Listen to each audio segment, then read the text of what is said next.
Welcome to episode 52 of the Half Point Per podcast. I'm your host, Evan, joined by my co-host, Dalton, and producer Johnny Pham is absent tonight. Not totally sure if he's still hanging out at Disneyland, Dalton. I know that's where he was last week when we were all kind of too busy to get an episode, and I think it's the first week we've missed in any of the two seasons. But Johnny's either in Disneyland or doing something else, but we're stuck here putting in the legwork, I guess.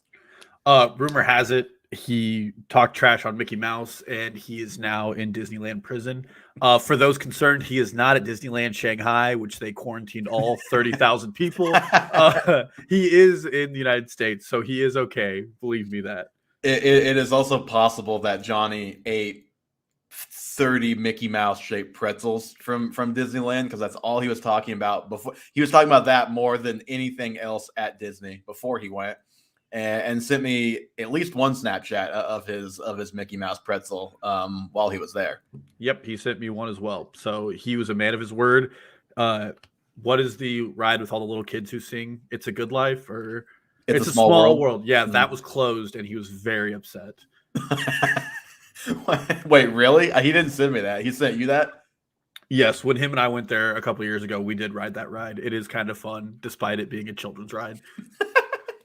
I probably rode that ride, but I, can't say I remember it too well, because I think it was when I was a child and not when I was there as an adult. Well, It's a Small World is Johnny's favorite ride as an adult as well. Checks out. Mickey Mouse pretzel, It's a Small World. Hopefully Johnny makes them from Disney someday. We've got a good show today, though. Dalton, the real life NFL trade deadline wasn't a lot that happened, and what little that did happen did not really not even change the landscape, didn't really even alter much of anything fantasy football wise, at least today. Like we were talking about beforehand, like there's the Mark Ingram trade where maybe his value is a little bit higher just because the upside is more on a week-to-week basis, but just also like if anything were to happen to Kamara. But is there anything that you wanted to even like mention with the trade deadline, or like I don't even think we should speculate on Deshaun Jackson stuff because he may be signed by the time this comes out. But is there anything that like catches your eye or that you're interested in?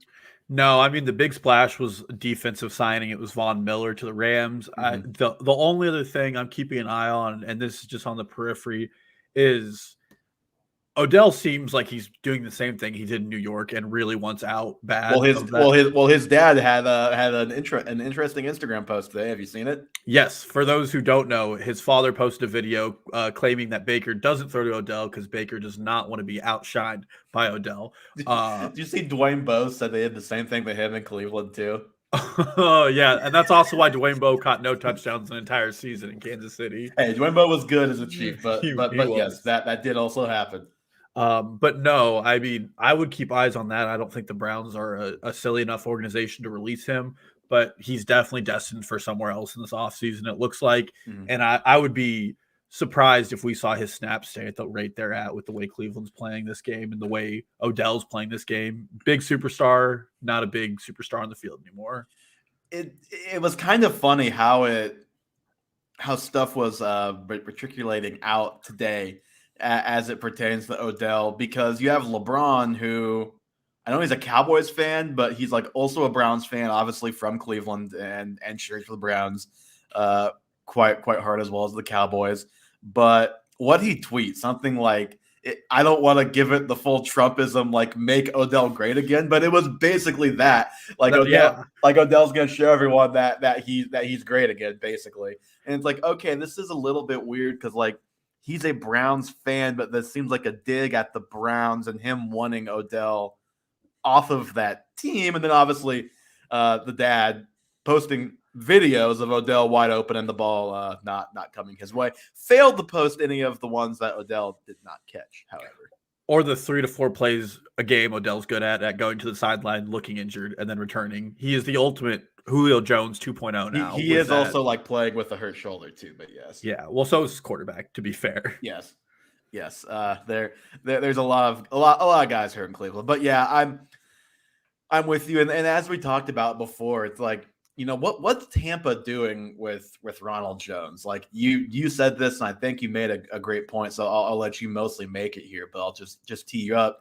What is the point of Ronald Jones being in Tampa anymore? Like, I know you can't get much, but like you could probably get something, which is better than nothing, and nothing is what you're getting from Ronald Jones right now as Tampa. Yeah, well, and I'll extend this conversation over to Marlon Mack as well, because both these situations make no sense. Both the teams they want to make sure they keep running back depth. Well, and then Mack, on top of that, is a guy who, he's on a 1 year. He's a 1 year, and he requested a trade, where it's like, I know that every time a guy requests a trade, it doesn't happen. But like when it gets public like that, it usually happens at least as often as it doesn't. And also, like, it's just a good favor to do for an agent. That guy is an agent of a lot of other players. It helps build that relationship with that agent if you help that client out. Exactly. And I just don't understand either of those. I mean, if you can get a 6th-round pick for these running backs, both of them are going to be gone at the end of the year. I don't understand why you don't do it. Their utilizations, I mean, Marlon Mack's basically a healthy scratch week to week, and Ronald Jones may as well be. There's no situation where they use him. They blow out the Eagles, and he doesn't even get in the game in that. I mean, it's just he's just taking. I think I saw like he had like a catch. I saw him one time on the field the other day against the Saints. Yeah, and even when Giovanni Bernard wasn't playing, they weren't using Ronald Jones in any of those situations. I don't understand it. I was hoping for a little more impactful of a trade deadline for fantasy purposes, just to have a little fun. But I guess instead we're going to have to get some people to go out in their leagues and make their own trades before the deadline so we can have our own fun. Yeah, because it's like, you have the ultimate team who should be looking to trade for a running back in Tennessee, because they're knight in shining armor, which I suppose we should at least mention that on the pod. We obviously didn't pod last week and haven't talked or written anything since this. Derrick Henry is out for at least 6 weeks. It seems like 6 to 8 weeks. Had the foot surgery. You would think they would be primed to. I know they bring in Adrian Peterson, but he's a guy who was not in the league this year. And I saw a tweet where it was him scoring like a long touchdown. And it was like, this was only 3 years ago. It's like 3 years ago is a very long time for anything, especially an NFL running back. Go look at the top NFL running backs just from 3 years ago. It is way different now. Yeah. Well, it has to suck to be Todd Gurley right now. I mean, this NFL season has been a horrible season for running back health, and that man cannot get his foot in the door. He can't even get a workout. He hasn't even gotten a workout anywhere. He's just like completely done. Yeah, I mean, his season is just completely over. And then small shout out, I wish the Ravens had just traded my boy Tyson to the Titans or done something in that manner, but it was just a tough trade deadline. Nothing fun happened. The NFL seems really concerned about injuries, or these teams do. And I don't know why some of these teams not contending didn't trade away, but who knows? Do you have any interest in Peterson, or I guess it's McNichols is the other guy there? So Darrington Evans is the guy who's on the IR now. Yes, and he's on the IR for the season. So you have McNichols and Adrian Peterson, and they may sign somebody else, but that's kind of the room right now. This will probably be too late. Unless you're watching live, you're not going to hear this before waivers, but just season long, do you have any interest in having those guys on your roster going forward? Well, it depends on what I'm going for. The next 2 weeks, it's going to be McNichols. They play the Rams and the Saints. I mean, that's just not – those teams aren't teams that the Titans are going to be able to run on. Even with Derrick Henry, those are two matchups that it would have been hard for me to think that he was, going to churn out a top 5 performance. Obviously, when you get 30 carries a game, that's very possible, but it's just not something I saw happening. So McNichols next 2 weeks is a guy I'd probably be looking to start. Going forward after that, though, they get the Texans, the Patriots, the Jags. Mm-hmm. Those 3 games, I mean, if there's time for a 36-year-old Adrian Peterson to eat, it's going to be those games. We're not going to get Derrick Henry style workloads. I probably have him around 15 to 18 carries a game at most, but I mean, this is a team that's going to be dedicated to running the ball to some extent. And I think Adrian Peterson is a player you pick up and you hold for 2 weeks and you don't start him. Yeah, I'm with you there. Yeah, I'm not playing either guy, especially in these tough matchups. I just want to take a second. Obviously, no victory laps here. I'm not victory lapping an injury. But what I will say is This is what happens when you are just negligent as a coach and you decide we're going to not care about historical precedent. I know Henry is a monster. I know he's a historic guy when it comes to being able to handle a workload, but still, there is a limit to every back in the league of what they can handle. They were asking for this. They finally pushed them too far.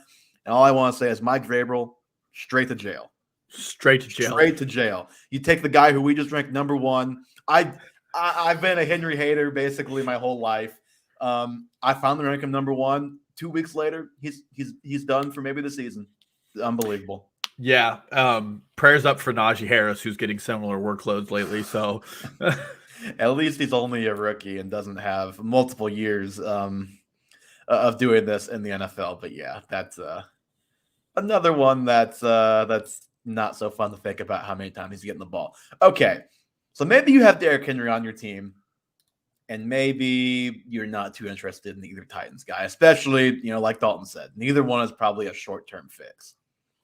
I've got a couple running backs. We'll see what you have, Dalton. We've got some guys on our trade list. So what we each did, we're bringing in 5 guys to either trade for or trade away. It's just a straight up trade show. No limit on buy low, sell high.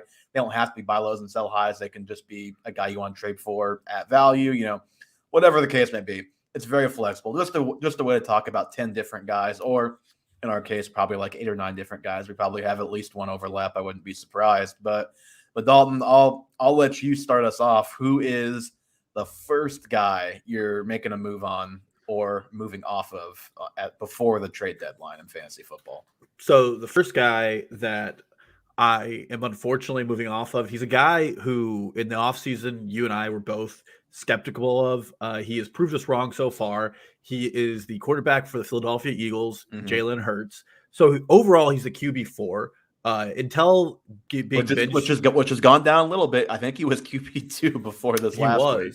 Well, and he was only QB4 now because he was benched in the fourth quarter against the Lions, because of poor play. Gardner Minshew wasn't even dressing for a while. Now so it's like we're slowly, it wouldn't surprise me if he just outright gets benched at some point. But he was benched in the Lions game for the blowout. Right. I mean, they're losing. At some point, they could be losing 17-3, and Sirianni's like, all right, it's third quarter, we can still come back. Get Minshew in there. I can't watch this dude anymore. Yeah, well, that's part of the concern I have when it comes to trading him. I mean, he's 5th in points per game over all quarterbacks. So if you have him, you're probably doing well. But you can also probably sell him as a really, really good option for a different team. I was surprised the Eagles weren't sellers at the trade deadline. I figured they'd try to give something up, considering they're not much of contention. They are second in the NFC East, but it's the NFC East, so second doesn't mean much. Right. Second in the NFC East means you've got no shot at the playoffs because you're not making the wild card. Yeah, and their next 3 games are a little difficult. They get the Chargers, albeit a little short-staffed Broncos, and then the Saints. So, I mean, if you have him, those aren't games you want. But if you're a team gunning for the playoffs and you can hold Jalen Hurts, and maybe you have a Joe Burrow right now, gunning towards the playoffs, he gets the Giants, the Jets, Washington, the Giants again, and then Washington again. Washington being the worst pass defense in the NFL twice going up to the playoffs. He's a guy you should trade for if you definitely have that variability, to start him week to week. Oh, so you're saying that you should go trade for? No, if I own him, I'm trading away. But that's just a positive around him.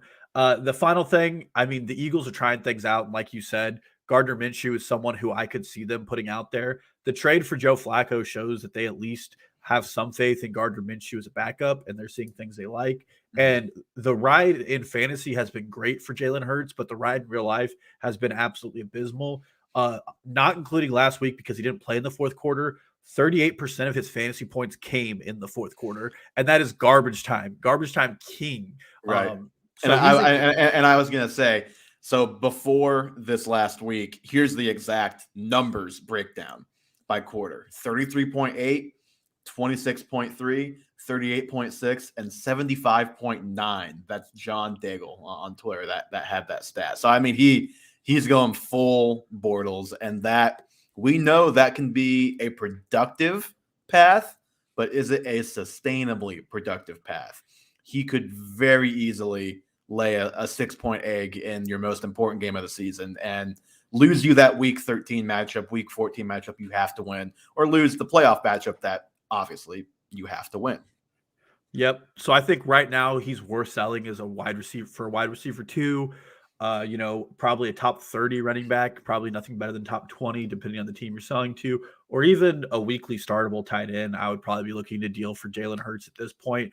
As the season goes on, and if the Eagles aren't winning games, I would just get more concerned about his viability as staying a starter unless he figures something out. It doesn't look like he's figuring that out. Well, a lot of times when you trade a quarterback, you can trade quarterback for quarterback and then get something else. Like you can trade, like I like the name Joe Burrow you brought up earlier. Could you trade him for Joe Burrow and then I'll use this term a couple times today, a rotation receiver, like a guy that isn't probably an every week starter, but you can rotate him in as a flex if you need to about any week. Like a Tyler Boyd. Yeah, like a Tyler Boyd. Yeah, and he's a name I have that name written down on another great. on another one. Not as a guy I'd like to trade for, trade away, but just like as a make believe deal. Yeah, I think that's perfect. Like a guy like that. Yeah, absolutely. So I'm not saying fantasy wise, if he starts every game, he'll continue to produce like this. I think there are just big questions whether or not that continues. In the offseason, Sirianni was non-committal with him. First game, it looked like he had that's a little bit of an understatement. I mean, it was like that Jalen Hurts is starting or what's happening here. Yeah, almost as worse as Shanahan telling us Garoppolo might be dead. We don't know. So I would be concerned if he was my only quarterback, and I would be looking to, try my best to get somebody. Maybe the Patrick Mahomes owner thinks the Chiefs are lost and you can really shoot a deal for that 1-1. You could try. Yeah. I mean, hey, I bet you there's a league where that trade can happen. There is. Now, if you're in a smart league, probably not. But that league's probably in Philly, if we're being honest. Well, I don't know. Philly, it could go either way. They might hate him a lot more than the rest of the world too, because it's Philly. Okay, yeah. So my first guy, this is a trade for, so a positive to start us off here. And I feel like this might be going a little bit against the grain just because the starting running back is going to be back relatively soon. I mean, could be this week for all I know. I'm trading for Khalil Herbert if I have the chance. I mean, this is a guy that he's rushed for 72 or more yards in every game since Montgomery went down, and he's kind of stepped in as had an actual role, not just like a couple carries in the game. So, and he did that. 72 was his low, and that was this last week where he didn't even play like a very big chunk of the third quarter because I think he was getting checked for a concussion. Maybe he was out with an injury for like almost a whole quarter and then came back in and finished the game. So no worries for this week. I think this is the chance to buy low, even with as good as he's been, because you've got Montgomery coming back again. Don't know if it's this week, but I think just based on the timeline that we were given initially, it's probably going to be very soon. I think Montgomery is going to be the lead guy. And I think the broad assumption is going to be, okay, Montgomery's going to come in and he's going to be the 80% guy. I'm just not so sure about that. I think Khalil Herbert actually is a better player right now than David Montgomery, quite frankly. I still think Montgomery is probably the lead guy when he comes back, at least for a little bit. And then that competition, who knows how it plays out. But I think Herbert is a guy that's going to get 10, 12 touches a game. And I'm not saying you trade for him and he's like you're locked and low at RB2. But if you're looking at like types of players you want on your team down the stretch, you want that running back who can you can start him. And if something were to happen to the other guy in the backfield, that's your lottery ticket. Like that's your league winner right there. What do you think? Yeah, I like the idea of it first because I think the owner is they probably know that, or they think at least he's not going to be their back for much longer with Montgomery coming off IR. Just a wrench or a concern of mine would be, I don't know what this backfield starts to look like with Tariq Cohen returning. Because then we have kind of a four-headed monster. I mean, David Williams himself is no slouch when he'll be able to play again. But I just kind of think cream rises to the top in this situation. And even if it's not the tip top, I just think he's for sure got to be a top 2 back on this team. I would believe you if it wasn't Matt Nagy who willingly started Andy Dalton. But we'll see how Him, much longer Matt Nagy is the coach. Justin yes. Fields just had his best game, and Matt Nagy was home with COVID. Just throwing that out there. And if Matt Nagy comes back and announces that Bill Lazor makes all the play calls, then I want more shares of this offense in general. But I would be for that. I really think at the right price, Khalil Herbert is probably a top like 3 or 4 handcuff in the league right now. The Bears are a run first mindset. Yeah, I mean, it like Tony Pollard, Alexander Madison. Like, is Khalil Herbert next? Chuba probably, and then Khalil. I think Herbert's been better than Hubbard. It's pretty close, but I mean, Chuba's still getting 26 carries a game, or it's just and it's Chuba. I keep saying it. Chuba is getting 26 carries a game, but no, I mean he's certainly up there in that conversation with all of those bags. But the thing with Hubbard is that when McCaffrey's back, like Hubbard, like Rule is talking like Hubbard might still have a role, which is fine. He's not going to have as big. It's not going to be a Tony Pollard, a Khalil Herbert situation, and this is even the case with Madison too. You cannot start those guys when Dalvin Cook and when Christian McCaffrey are there. I think you could maybe get away with Herbert as your RB2 or your flex, even when Montgomery is there. Because like I said, I think he's better than Montgomery, quite frankly. Yeah. I mean, it looks like he might be from what we've seen. I think you can get away with flexing him in some of those weeks, which is why I like the idea of it. I would definitely trade for him because I think he, at least to the owner, he looks like a depreciating asset. If you're curious, the last 4 weeks, it's funny that you brought up Hubbard because Hubbard 12.5 points per game, Herbert 12.3 in the last 4 weeks. Those guys are basically dead even right now. It's just dead and dead. Wow, that's crazy. Okay, who's your second guy? Oh, before we move on, I guess what I would give up for him. Could you get him for like a guy like Christian Kirk? He's a top 25 receiver, a guy that I don't really believe in going forward, but you could definitely sell box scores. You can sell. You want a piece of this offense, like Herbert, all the negative things I said that you can sell before. You can definitely present it as like you can't start this guy when Montgomery is back. Like at least Kirk, you can flex him and you can get hopefully 8-10 points every week and hope for those like 20-point booms every now and then. Yeah, he's definitely a guy who, I mean, I would, if I had Christian Kirk, I would trade him as quickly as possible. That entire Cardinals offense still seems a little suspect to me. But yes, I agree with you. That's a player that I'd be willing to trade for Herbert, and I think that's a deal you can make. All right, give me your second. So my second is actually one right above Christian Kirk in points per game. It is Brandon Cooks. Okay. He is the wide receiver 25 right now in points per game. I would trade for him, just like Jalen Hurts. He's been a garbage time hero. However, the difference between him and Hurts is that his starting job is in no way whatsoever in any sort of jeopardy. And speaking of garbage time hero, like if you look at his box score from last week and think, oh, wow, like he played great. Like it's great that Cooks got those stats, but the Rams had no starters in at that point. We're up like 35-0. Like those were very fake numbers for Brandon Cooks last week. Absolutely. And that's part of the reason I'm trading for him, though, is there's going to be a lot of fourth quarters where Brandon Cooks sees second and third teams, and he is. Well, hopefully Tyrod Taylor is back at some point. Yeah, well, and he has pro-level talent. I mean, he's probably the most talented player left on this roster. I can't really think of anybody else, maybe Aaron or Justin Reed on their defense, but it's just this team is so bad. They're going to continue to get blown out. And like you said, Tyrod Taylor, when he did play, was willing to just chuck those balls as deep as he could right towards Brandon Cooks. It's right in his MO. I mean, it's not going to be pretty. He's not a player you want to really cheer for and watch in his games, but he's a player who's going to get things done for you, and that their owner probably looks at them and just thinks they're not a player they want to own. He's somebody worth trading for. I mean, he gets Jacksonville again, too, who have the worst defense against wide receivers. There's some good. Indianapolis is another team they'll play again. They have the second worst defense right now at defending wide receivers. He's going to have more blow-up games because of his skill, and he has 48% of the team's air yards. I mean, that's a ridiculous alpha-level receiver stat. Right, and, we'll see what happens with Tyrod Taylor this week. I know he's, eligible to return, but again, it's only Tuesday when we're recording this, so it's hard to say what's going to look like on Thursday or Friday. But if you get to later in this week and there's still no sign of Tyrod, if that Brandon Cooks fantasy manager is 3-5, 2-6, they probably can't take another week of hoping that Mills gets Cooks there. Like you could easily put that pressure point on him too.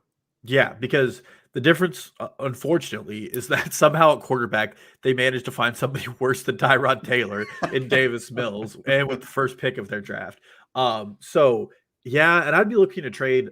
Yeah, I would trade wide receiver for wide receiver on this, like you said earlier, Christian Kirk. If you can convince the manager that Christian Kirk for Brandon Cooks is a doable trade, I would do that. Mm-hmm. I'm a little more down on on Cortland Sutton lately because of the return of Jerry Jeudy. I might do that. Doesn't seem like Tim Patrick is gonna go quietly into that dark night either. He was there. He only had 3 targets, but had the most yards on the team last week. Yeah. I had Henry Ruggs down. That's a mistake.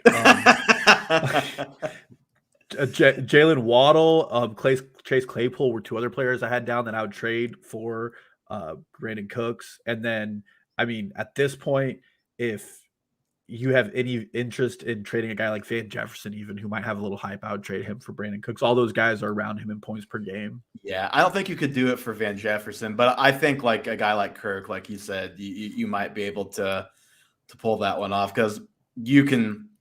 If you're talking to someone who really cares about situation, there could not be 2 different situations as far as quality of offense than Christian Kirk and Brandon Cooks. I think Mills might be like he's up there with Nathan Peterman as far as like very bad quarterbacks who have played in the NFL in the last like 5-6 years. Yep, but when volume meets talent, you get it, especially when that talent gets, third stringers in the fourth quarter where he can score. And I mean, last week the Texans scored so many points in the fourth quarter, it looked like they were trying to make a competitive comeback. Not that was going to happen.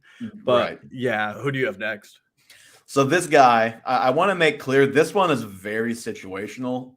If you are a 6-2, 5-3, maybe even 4-4, depending on where that lands you in the league standings, I'm a hold for right now.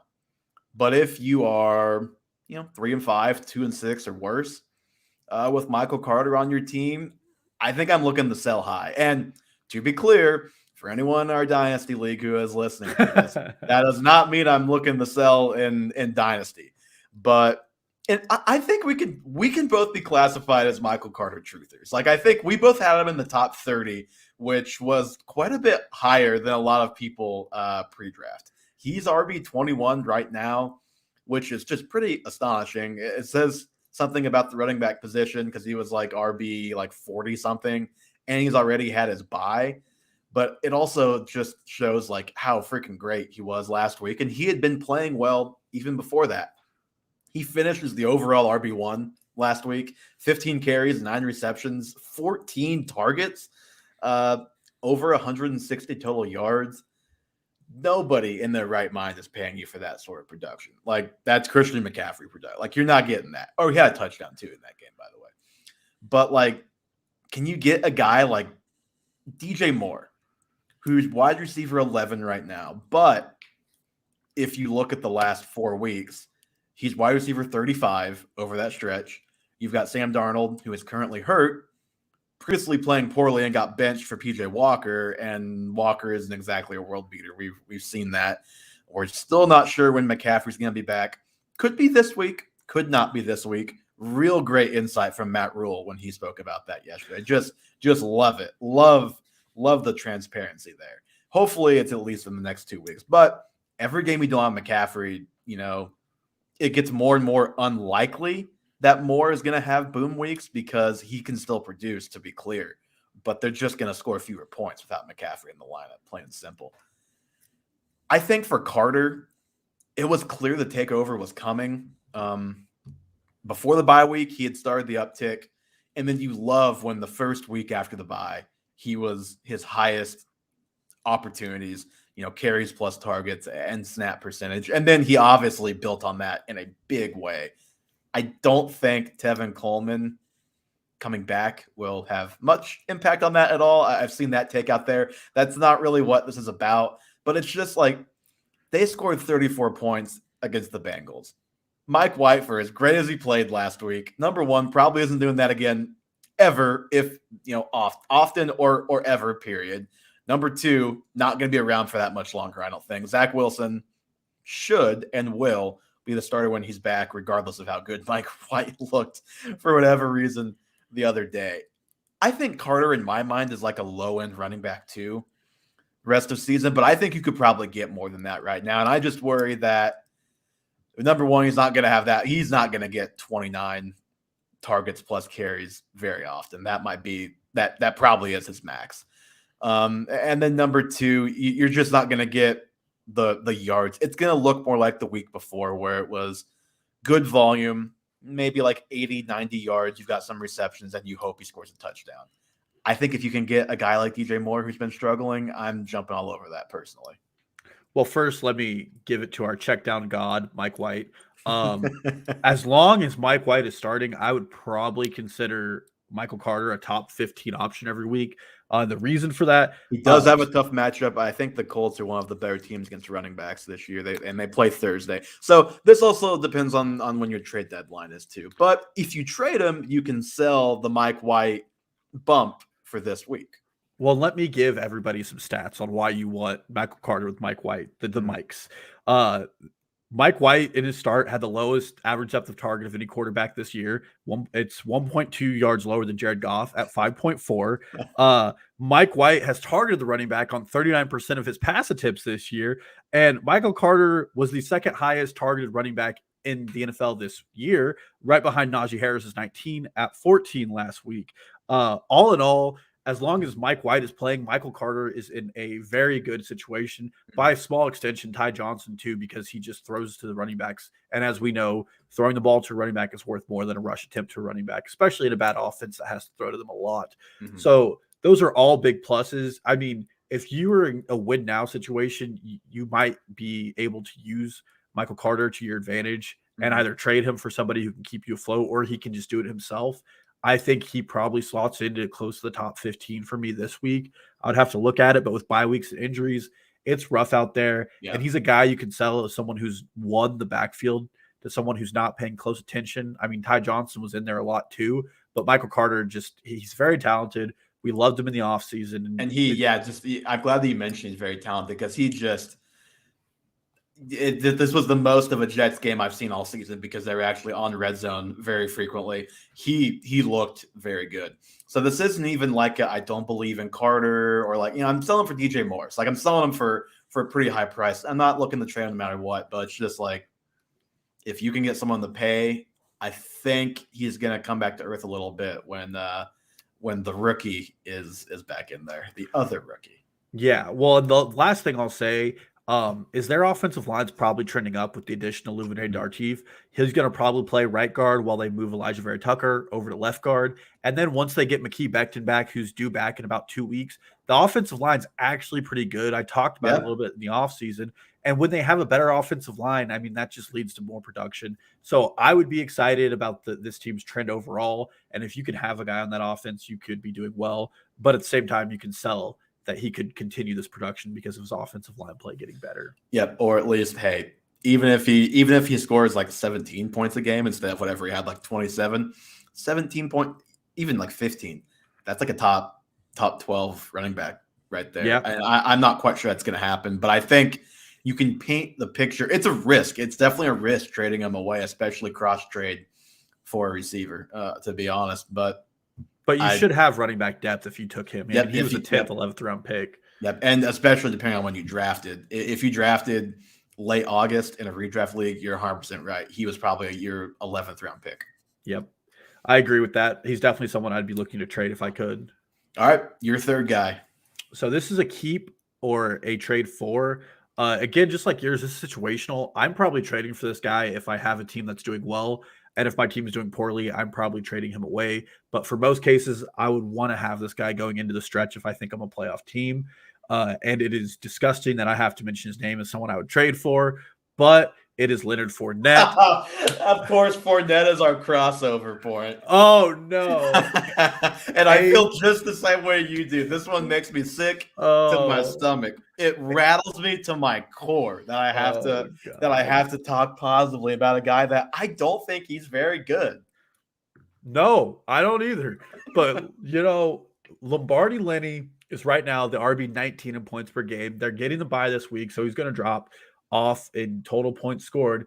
But he is the most game script dependent back we've seen in a while. Mm-hmm. The thing is, the game script for the Bucs is almost always going to be good. Yep. And coming out of the bye, they get Washington, one of the worst teams in the NFL right now defensively, the Giants, the Colts, the Falcons. There's 4 straight games where Leonard Fournette is probably going to get 17 to 18 carries in the best offense in the NFL. Well, and you mentioned the bye. I think that's another important point too, is if you're a good team and Fournette is on a bad team in your league, you can sell like, hey, I'm trading you a free week here by trading you 2 guys. Like for me, what did I say? I said like a Myles Gaskin plus like a Hunter Renfrow, a Marvin Jones, a Tyler Boyd, even though Boyd's on a bye, so Boyd wouldn't apply to that specifically. But like you can trade at least the main piece. Like this is a guy that, like in Gaskin's case, he doesn't have a bye until week 14. That's a problem for later down the road. You need something to win right now. Here's your guy that can help you the next couple of weeks. I'm not totally sure I believe that, but I think you can sell that and get Fournette for that type of price off a team that needs to win right now. Yep, and we're coming off a game where, like I was just talking about, he's game script dependent. The Bucs were not winning that game at any point. Because of that, he wasn't in the game. Gio Bernard, I think he got a touchdown, if I'm correct. Mm-hmm. And it looks like Leonard Fournette's not even losing the receiving role. The only thing is, you just have to know for 2 stretches going into the playoffs, they get the Bills and the Saints, which are 2 games that Leonard Fournette is a lot more questionable for what you're going to get him for. But then once you hit the playoffs, he gets the Panthers, the Jets, and the Panthers. The Panthers are the 24th ranked rush defense. By then, they're probably giving up on their season, if I were to guess, based on how they're trending. And he probably is a pretty good asset to have in the playoffs. I really hope Christian McCaffrey is back by then, because he's going to have like 15 targets and 11 receptions in both games against the Bucs. They're going to be losing so badly. Oh, absolutely. I can't believe we're doing this trade over. But again, Leonard Fournette is someone you probably want to target, because to anybody who owns him, he is not a fun asset to own. He's not a fun player to own. He's not, but just like a top 20 running, like it's really hard to find a running back you can get for not that much, but will also give you top 15 type of production. You can't find it. There's really not much in between. It's him and like 3 other guys. Yeah, and that's exactly right. That's what Leonard Fournette is. He's probably one of those. I mean, just like Brandon Cooks a little bit ago, you're not going to want to watch him play. He's not an attractive option to watch play. But the Bucs get up and down the field so often, and they need him in the red zone. And it looks like AB is going to be gone for a while, and Gronk might have reaggravated his injury. He becomes a prime red zone option for this team. It's Tyler Johnson, a little sneaky stash. If you're having an extra spot to play with. Yeah, and even Keyshawn Vaughn at this point, because Rojo should have been traded at the trade deadline. Would have made this a lot more interesting if Fournette didn't have Rojo sitting in the way. Well, and Tampa's going to throw for a ton more than they're going to run touchdown wise, but that split is 25-7 passing the rushing right now.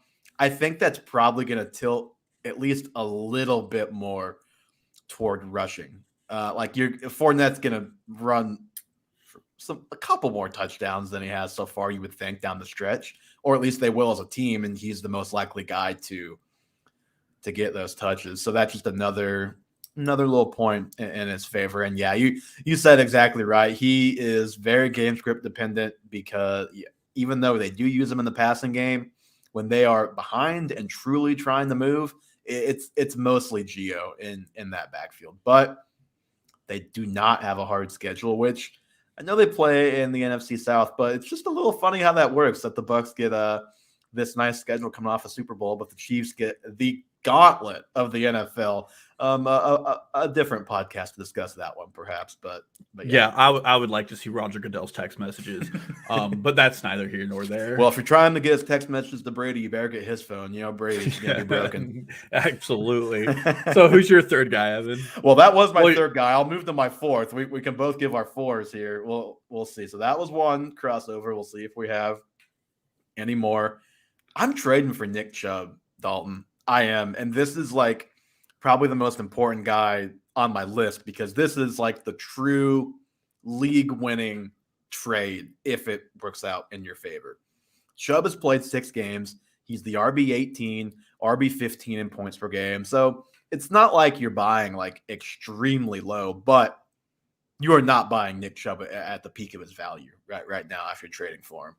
And it's only been one game that he's played without Kareem Hunt, and it was a tough matchup against Pittsburgh. But Chubb is so great that you really don't care about matchup on a week-to-week basis.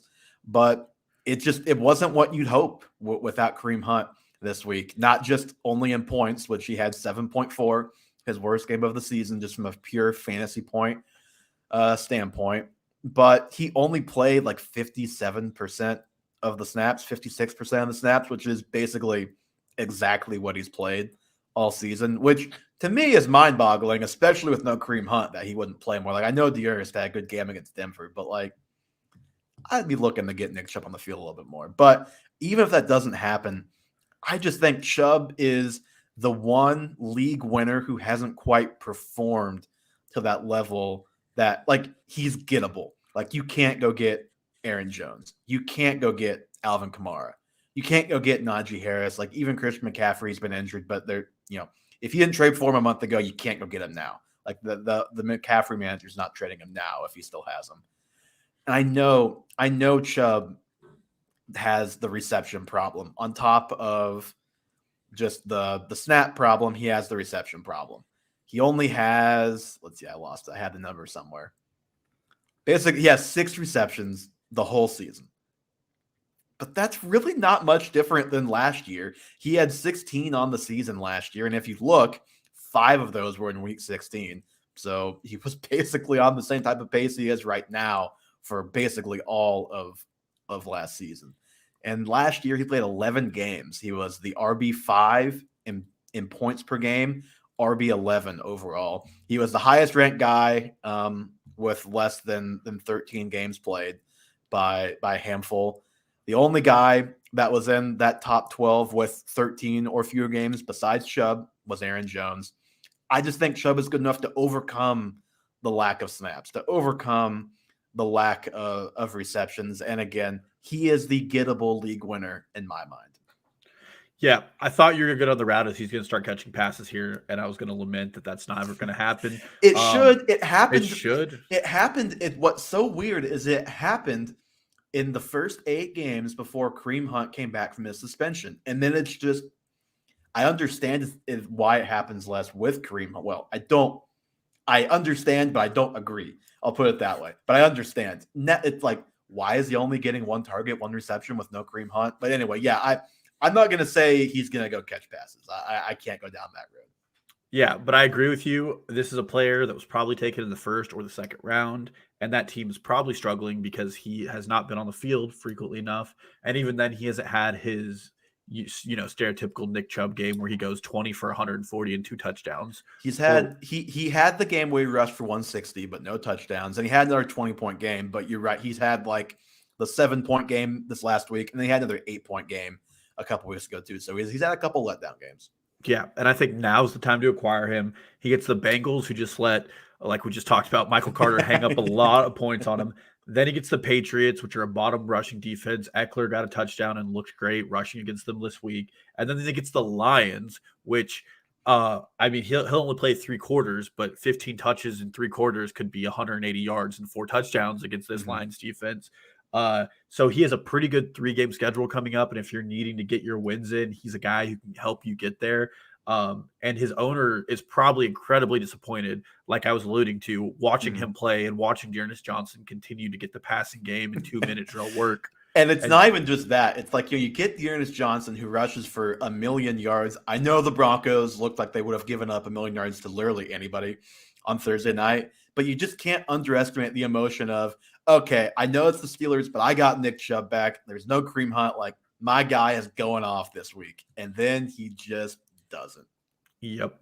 Yeah. So he's the guy I would trade for, especially because he has that top level talent, and to date probably hasn't looked like he has that pedigree for your fantasy team. And like I said, it's just, those are if you can get a running back of that caliber, those are the league winners. And it's just, with the injuries that we've had this year, it's so hard to find a top running back that you can actually realistically acquire in a real league with real trade offers. Yep. So moving on to my guy, I'm trading him away as quickly as I can. It's Noah Fant.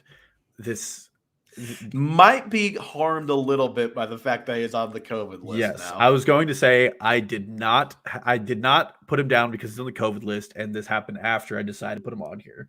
But right now, he's 12th in points per game among tight ends. When you take out the outliers of Logan Thomas, who's hardly played, Jordan Brevin, and then someone named Marcus or something or another. I'm not kidding. With Judy in the lineup, no player except for Judy has averaged more than 3 targets on this Broncos team. It's a very small sample size because it's 2 games, but that's scary because on Judy's return in limited action, no one saw more than that many targets.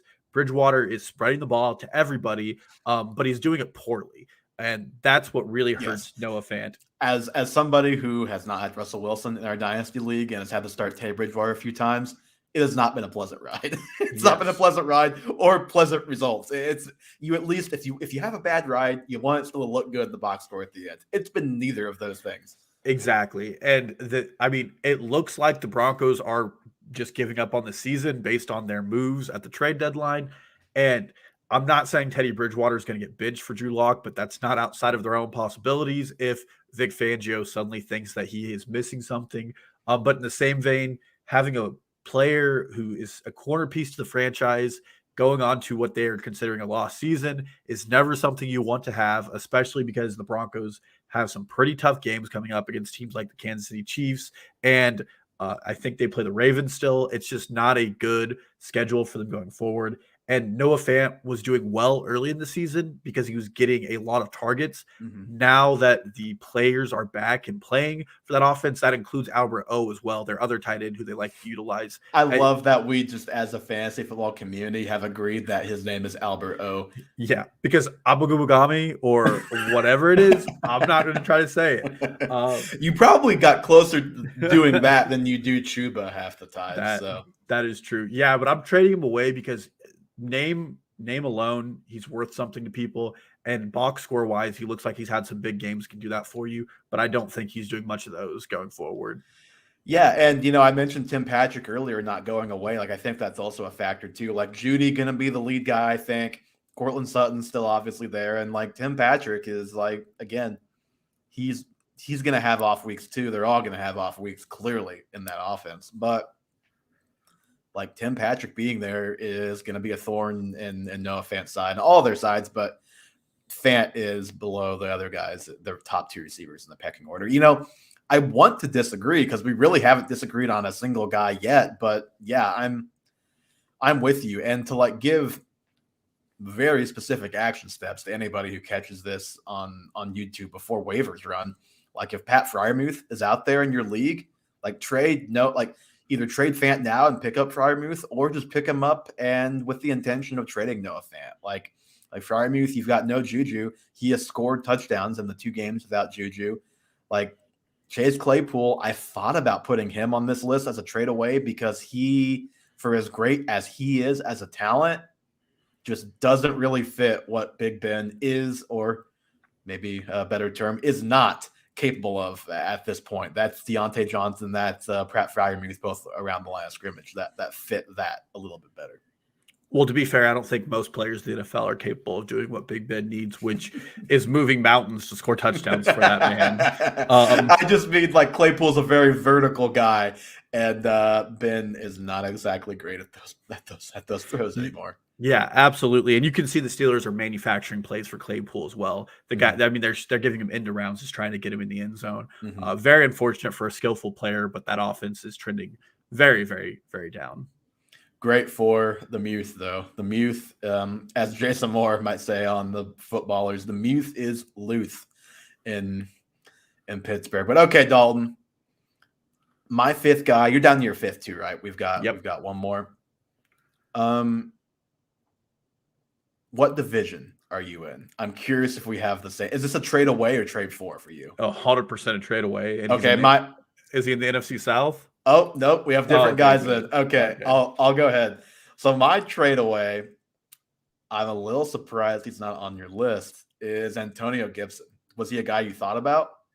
He was, and I didn't put him on this list. And it's funny because this guy's a running back, so what I'm saying is going to make a lot of sense until I explain it later. But right now in the NFL, it is so hard as a fantasy player to have two starting running backs that I'm really holding on hope to whatever I can get my hands on.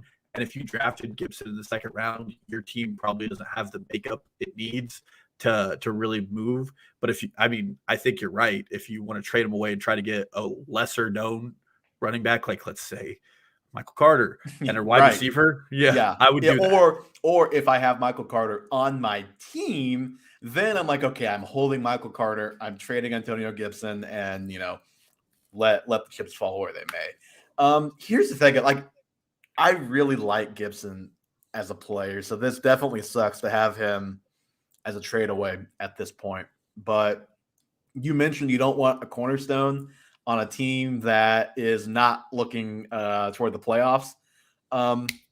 Like this is the guy right here, Antonio Gibson. He's been nursing the shin injury pretty much all season. Got to a boiling point against the Chiefs where he actually wasn't even able to finish the game. And since then, he hasn't played more than 42% of the snaps, 42 and 33 the last 2 weeks. He was out carried by Jarrett Patterson. I think Patterson. Yeah, I spelled his name wrong in here, but it was Jarrett Patterson. And Gibson only had 8 carries. McKissick obviously is the top guy as a receiver out of that backfield, and he and Gibson split down the middle 11 touches. But you'd rather have 8 receptions, 3 rushes, as opposed to 8 rushes, 3 receptions.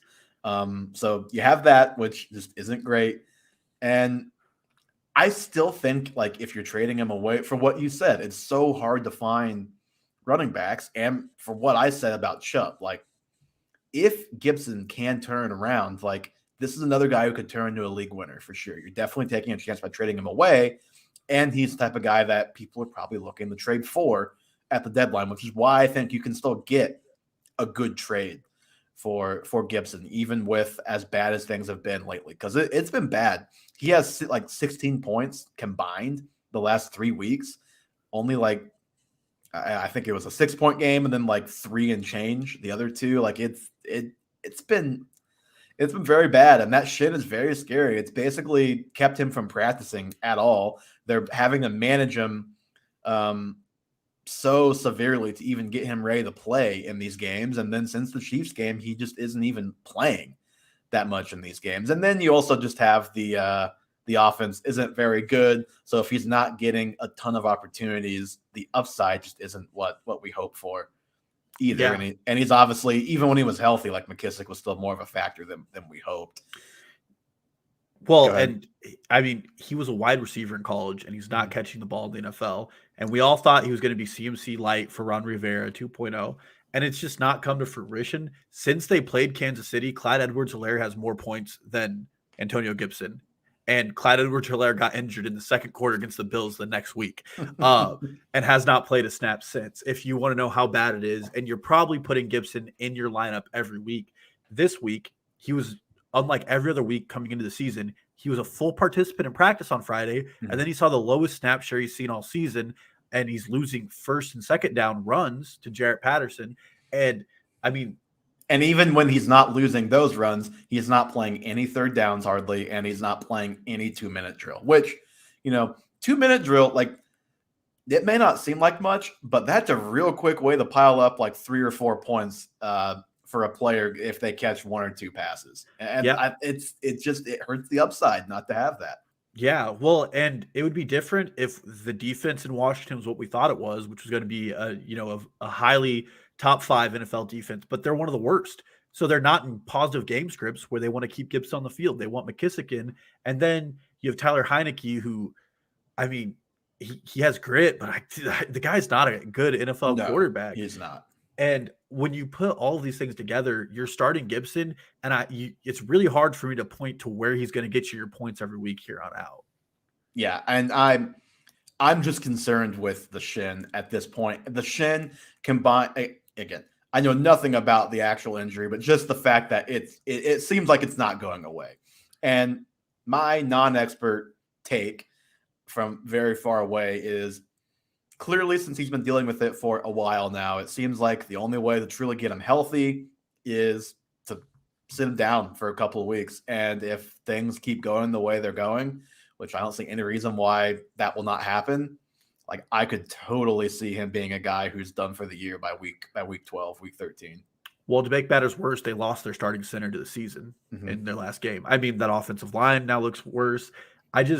Washington isn't the team we thought they were going to be, which is a perennial playoff contender. They're bad. And at least with a good defense to keep them in games. That's at the very least, that's what we thought. Yeah, and that's what got them to the playoffs last year as a 7-9 team. But they don't have anything we need as a team, and it's just hard to justify starting Gibson. I mean, he's like worthy of flex consideration week to week. Now, I wouldn't even put him in my RB2 category. I'd probably rank McKissick ahead of him most weeks now with the way the snaps are playing out. It's hard. I think if I were actually doing ranks, I'd probably just cop out and stick them back to back in my ranks. And basically, that's just my way of throwing my hands up saying, I have no idea which of these guys is going to be better, which that's not what you drafted Gibson for. He's still the RB19. Like, I think that combined with the early ADP in August, combined with what we saw him do last year, like, I still think you can trade him for good stuff, like Michael Carter plus something. Like, I don't know, like guys in that, like, I don't love Chase Edmonds, but like Edmonds plus a good, Edmonds plus a better receiver than is in the Carter package. Like, I would do it because I'm just terrified of this situation and this whole deal going forward with Gibson. Yeah, I am too. And it sucks because I really wanted to be in on him 2 years in a row. This year, it's horrible for him. But hopefully next year, J.D. McKissick doesn't re-sign and he gets the third down role as well. Yeah, that'd be great. All right, Dalton, who is your fifth and final guy here? Let's see if it's someone that we actually disagree on. I really don't think we're going to, but maybe we will. There's a thing back in the 1800s where miners would go into the hills and they thought it was gold. They'd bring it all the way back and they'd sell it, and it would turn out it was not gold and came to be named fool's gold. And I think this is the biggest fool's gold of the fantasy football community, and it is Cordarrelle Patterson, who is currently the RB10. Now, you didn't draft Cordarrelle Patterson, and I won't believe you if you told me you didn't. That's the first thing I want to say here. He's a 30-year-old running back. Even in our dynasty league that went like 23 rounds, he was undrafted. Yeah, I did pick him up and drop him several times on waivers, regretting that, truthfully. But the thing is, he is the RB10 right now, wide receiver 11. I don't know what you categorize him as in your league because he still has both categorizations. Yeah, I don't know if he does in every format, but definitely depending on where you play, you can start him at either, which seems a little ridiculous, but whatever. Yeah. Last week, for whatever reason, Mike Davis ended up having a 64% snap share to Cordarrelle Patterson's 36. He still had an okay game, but here's the thing. He has 43% of Atlanta's touchdowns. And I don't mean running backs or wide receivers. He has 43% of the team's touchdowns. That is very unsustainable. Secondly, Atlanta is a team that is on the out and out. I mean, this team does not look good. They're going to continue to play Matt Ryan. But Cordarrelle Patterson is playing at a very unsustainable rate. I think losing Ridley hurts that entire offense's fantasy outlook too. Like, you know, you'll hear the argument like, oh, more volume for Pitts, more volume for Patterson, more volume for, you know, whoever, Russell Gage, Tajay Sharp, Mike Davis, like any of these guys. But it's like, did anyone hear what Kyle Pitts said after the game the other day? Like, he's like, I definitely noticed I got more attention without Calvin Ridley, basically, is what he said. And I think that's probably going to be true for everybody on that offense. Yeah. And look, I'm one of the people who love Cordarrelle Patterson. I memed last year when he got to play as the Bears and got to get a couple of spot starts. He's not the talent he is. Right now, on targets per route run on the season, he's at 44%. That means half the time he's running a route, Matt Ryan is throwing the football his way. Even without Calvin Ridley, that's not going to continue to happen because he's only on the field for 48% of the team's snaps. To continue at this level of volume, he has to literally be getting targeted half the time he's on the field. It's really hard for that. And scoring the touchdowns. Like you said, he already has 7 touchdowns, which ties his career high from his rookie season. Guys don't usually like blow away their career highs across the board, which, you know what, he's on pace to do it, and he probably is going to do it by a decent margin in just basically everywhere, receiving yards, touchdowns, everything. But Yeah. it's like at a certain point, like I would have thought this already was too good to be true and not going to continue like multiple weeks ago. I still can't believe we're here, but I'm with you, and I'm going down with the ship of I don't buy it. Like if I lose a league because Cordell Patterson's not on my team and he's still doing this, like I think I just have to take that bullet. Like I really don't think I can believe in this almost no matter what. Yeah, well, and you said it earlier, the 2-minute situation is where you want to have your back. Last week, he had 0% of the 2-minute drills for Atlanta. And then going on the year, this is from Dwayne McFarland at PFF. He has 24% of the team's 2-minute snaps. So for a guy who's classified as a running back wide receiver, not getting what you'd consider the receiving down work, it's scary. And we know Mike Davis is a receiver out of the backfield. It's what he was able to do in Carolina. It's just the way Cordarrelle Patterson is scoring points does not feel sustainable. And it's not like it's an Aaron Jones otherworldly talent scoring at a high touchdown rate with a great quarterback and a great offensive line. This is a bad team somehow getting all of their touchdowns to one player in a situation where, if a defense picks up on Cordarrelle Patterson, Kyle Pitts is better than him. He should be getting more usage than it does not feel like something that'll continue to go. I probably would also, on the other hand, give a slight bump to Mike Davis. I don't really want to own him, but if he's someone you can get very, very cheap, I expect some of this touchdown regression to at least head his way.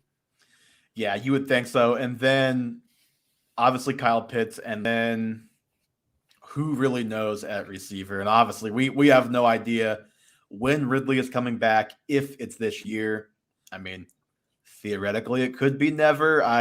We just don't know anything close to enough to speculate as far as that goes. But yeah, I think you have to assume, at least in the short term for this season, that Ridley is not going to be back, and be surprised if he is. And I just think not having him there hurts Patterson, because Patterson, like you outlined, he's not a guy who has lived off volume. He's a guy who's lived off efficient volume and breaking the huge plays, which, again, as with Ridley there, was extremely frustrating that Ridley was getting none of those, and those would have eventually regressed a little bit. But at the same time, Ridley is the guy who opens up a lot of that stuff for those guys too. Yeah, just out of curiosity, would you trade Cordarrelle Patterson for Calvin Ridley in a redraft league? In a redraft league? Yep. No, just on the hope he comes back. I don't think you can because Patterson is running back eligible, and it's like even if he falls off to the point of he's a low end flex or not even startable, it's like, again, you'd have to know more than we know right now to trade for Ridley and redraft. And even in Dynasty, like there's really no point in, like, it would be the ultimate risky buy low in Dynasty to go do that, I guess. And that's how you stack great teams in Dynasty, but that's also could very easily blow up in your face. Yeah, but I agree. I think right now, based on numbers alone, you could probably trade Cordarrelle Patterson for, an underperforming back who's still probably going to figure it out, like Elijah Mitchell. You might even be able to get Cordarrelle Patterson for somebody I would probably prefer to own, and then even a spot start wide receiver in that situation. I was going to say, could you talk somebody? We talk about trading ponies for a horse, 2 guys for 1. Could you talk somebody into Patterson as actually the 1, and you get the 2 back? I don't usually like being on that end of a deal, but if with Patterson not really the 1 in that trade, I think you could pull something like that off, where it's like, heck, trade him for McKissick plus a top 24 receiver, like McKissick plus, I don't know, like Tyler Lockett, Deontay Johnson, like Emmanuel Sanders just had a bagel, but he had been great for the Bills before then. Like I think someone in that range, maybe. Yeah, well, on a sheer points per game, even he's 40 points ahead of Stephon Diggs. Like, and I know Stephon Yeah, Diggs I had his think I bye. think Diggs probably just has and rightly so, I might add. The pedigree is just, even though he's underperformed, the pedigree is just not going to allow that trade to happen many places, I don't think. Absolutely. But like we spoke about him earlier, a Brandon Cooks and I mean, like a Puka Williams. That's a trade that I could see happening in the Wait, league. Brandon Cooks and who? And Puka Williams, Jamal Williams. Oh, Sorry. Javonte Williams. Javonte, right? Javonte or Jamal? Javonte, sorry. Okay. I was thinking wrong Jamal. Sorry, wrong Williams. Yes, Javonte Williams. Gotcha. I was like, Puka Williams, I don't even know if he's on a team right now. No, that's what I meant. Sorry. But that's a trade I would probably make for Patterson and feel all right about. So we haven't talked about tight ends at all, besides Noah Fant briefly, but we haven't talked about like the top guys. Like Cordero Patterson. Would you trade TJ Hawkinson straight up for Patterson? Like Mark Andrews? Like those are the tight end 2 and 3 right now. Yeah, I would probably do that. And you might be able to pull that trade. I would rather be on the tight end side of that. I think you could probably pull that off, just because again, running back is just so hard to find guys. Yeah, but I think this is a running back that you're going to be disappointed for. Yes, going into the playoffs, and hopefully you got him off waivers pretty cheap, because even week 1, everybody was like, oh, that's the week 1 performance that no one believes. Yeah, and somehow he has continued to perform. I am going to say that's not going to continue. I've been wrong before, but man, does this one feel like it cannot be right. You would think. And Dalton, I think that's going to do it for us today on episode 52 of the Half Point Per Podcast. You can follow us on Twitter, Instagram, TikTok at Half Point Per Pod. We sure agreed a lot today. Something tells me, if we're making bets on Patterson, something tells me we're as likely to disagree on a lot of stuff next week after so much agreement this week. We will have, hopefully, producer Johnny back in the fold after he gets back from his Disney tour, eating the pretzels, going on It's a Small World. And we will talk to you guys perhaps on Sunday, for sure next week, though, recapping what hopefully is another great week of fantasy. But until then, take care, and we'll talk to you soon.